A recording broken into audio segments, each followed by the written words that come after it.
Hey everyone, Drew Stevens here, senior producer on Sea of Thieves.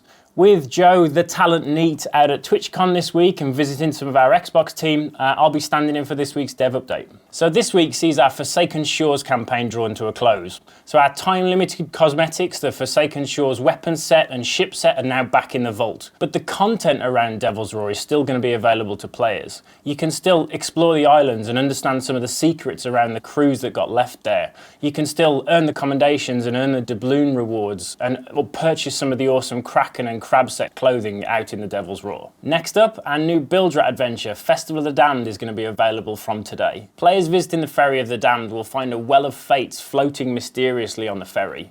Dying in one of the specific gruesome ways for the festival will enable a player to reach their lantern out towards the Well of Fates and take a specific light colour from them, and they'll take this light colour back to the main world.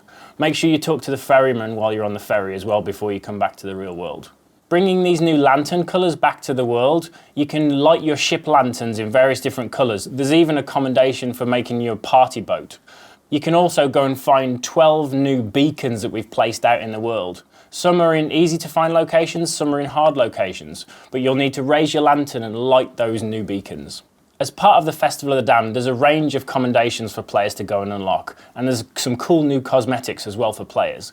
There's a brand new festival lantern, there's a new set of ferryman sails, and then there's 3 unique face paints for players to go and unlock and equip on their characters. Along with the 3 unique face paints for this festival, there's also a range of makeup options that are now out in the world. These are split out by the region of the sea, so visit your local clothing shop to find out what's on offer. Once purchased, these can all be equipped through the vanity chest. As part of the festival, storms have been turned up a notch. They're even more lethal than ever, so be careful when venturing out into a storm. Along with this update, we've also got our regular bug fixes and stability improvements. One of these areas is server migration. We've made some improvements so that there's a much wider exclusion range around skeleton ships to prevent players migrating while they're in an encounter.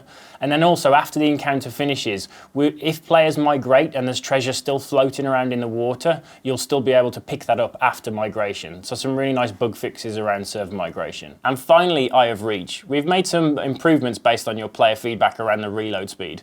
We've effectively brought the reload speed back into line with the animation. So at the point that you think your gun is loaded, you can start sprinting again and it won't reset the animation. Just a small little tweak that we want to make for the Eye of Reach. And just a reminder that our weekly live stream will be going out tonight to celebrate the Festival of the Damned release. It's also going to be at a slightly later time of 6 PM. And that's it for me this week. So take care and see you on the seas.